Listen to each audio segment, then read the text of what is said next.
हमारे 12वीं की इंग्लिश की किताब का सेक्शन 3 राइटिंग स्किल का है और सेक्शन 3 के अंदर जो आखिरी राइटिंग स्किल है 3.6 ग्रुप डिस्कशन है।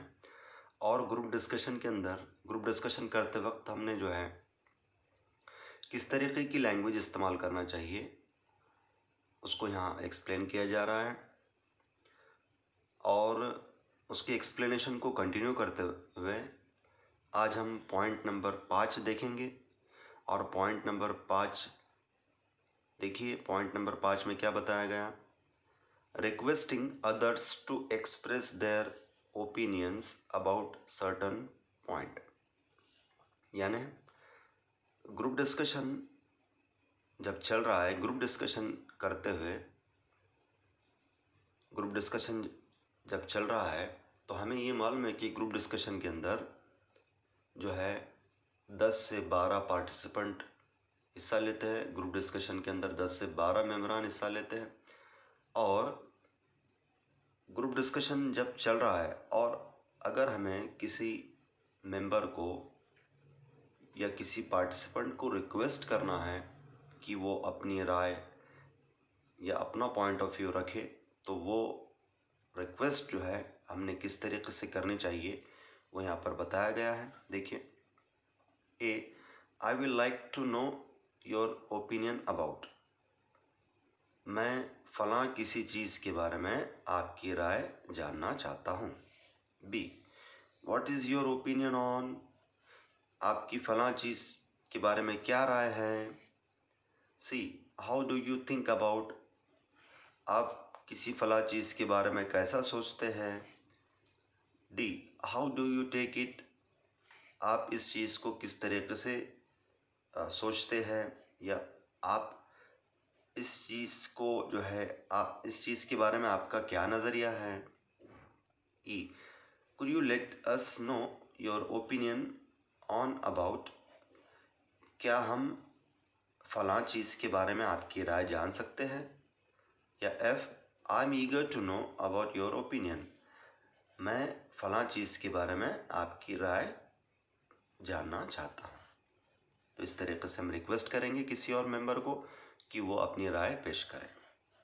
Number 6, to interrupt disturb someone during group discussion, अब ग्रुप डिस्कशन जब चल रहा है और अगर हमें किसी मेंबर को या किसी पार्टिसिपेंट को डिस्टर्ब करना है बीच में ही, यानी कोई पार्टिसिपेंट या मेंबर अगर कोई बात कर रहा है और बीच में ही अगर हमें थोड़ा सा उनको रोकना है, डिस्टर्ब करना है, तो उसके लिए जो है कौन से स्टैंडर्ड लैंग्वेज का इस्तेमाल हम करेंगे वो यहाँ पर बताया गया है। A, I am sorry to disturb you but, आपको डिस्टर्ब करने के लिए मैं माफ़ी चाहता हूँ लेकिन। B, I am sorry for interruption but, आपको डिस्टर्ब करने के लिए मैं माफ़ी चाहता हूँ, बीच में ही आपको आपकी बात में मदाखलत करने के लिए माफ़ी चाहता हूँ लेकिन। C, excuse me, could I add something more please, मुझे माफ़ कीजिए लेकिन क्या मैं इस पॉइंट में कोई और बात ऐड करने की इजाज़त चाहता हूँ। तो यहाँ पर ये रिक्वेस्ट की जा रही है। D, excuse me, could I make this point a little more clear please, मुझे माफ़ कीजिए लेकिन क्या मुझे इस पॉइंट को ज़्यादा क्लियर करने की इजाज़त मिलेगी।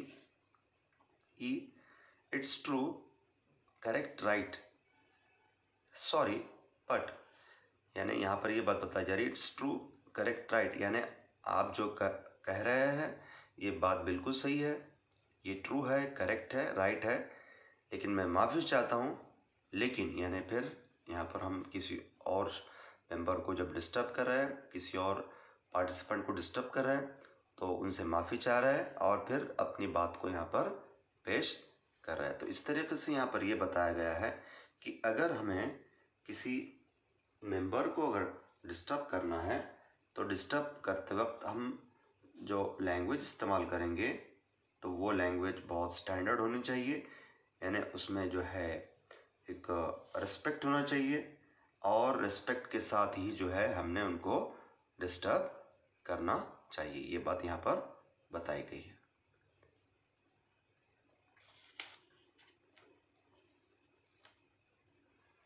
पॉइंट नंबर 7 देखिए, how to handle if someone is interrupting disturbing you.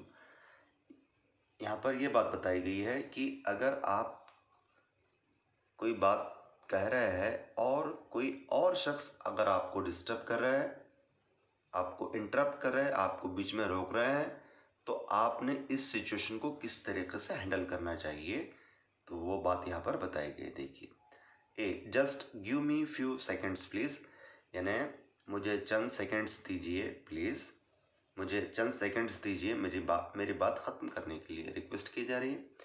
B, please let me finish my point, मुझे अपनी बात ख़त्म करने की इजाज़त दी जाए, यानी मेहरबानी करके मेरी इल्तिजा है आपसे कि मुझे अपने पॉइंट को यहाँ पर ख़त्म करने की इजाज़त दी जाए। Number C, could I complete what I am saying, यानी यहाँ पर ये बात बताई जा रही है कि मैं जो कह रहा हूँ क्या मुझे वो बात ख़त्म करने की इजाज़त है, यानी मुझे अपनी बात ख़त्म करने की इजाज़त दी जाए। D, I will be thankful if few more seconds are given to me, यानी मैं बहुत शुक्रगुजार रहूँगा कि मुझे अपनी बात ख़त्म करने के लिए चंद और सेकेंड्स दिए जाए तो।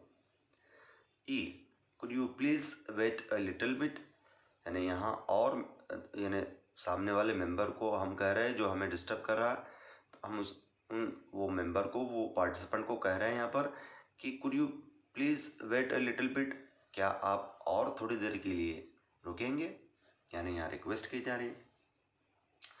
Point number 8, to conclude summarise the group discussion. Group discussion को कंक्लूड किस तरीके से करना चाहिए, ग्रुप डिस्कशन को समराइज किस तरीके से करना चाहिए, तो उसका भी तरीका यहाँ पर बताया गया। देखिए, we can summarise conclude by saying, यानी हम ये कहते हुए ग्रुप डिस्कशन को समराइज कर सकते हैं, कंक्लूड कर सकते हैं। B, let us finish concludes summarise the discussion with, यानी यहाँ पर ये कहा जा रहा है कि हम हमारे ग्रुप डिस्कशन को जो है फलां किसी चीज़ का कंक्लूजन निकालते हुए समराइज कर सकते हैं, कंक्लूड कर सकते हैं, फिनिश कर सकते हैं।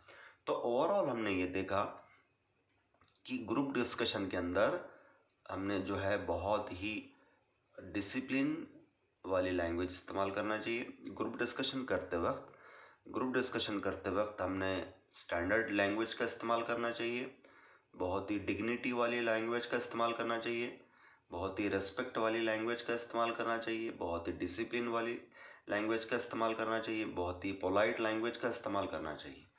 तो जो है हम ग्रुप डिस्कशन के अंदर हमारी जो लैंग्वेज है वो किस तरीके से होनी चाहिए वो यहाँ पर बताया गया है।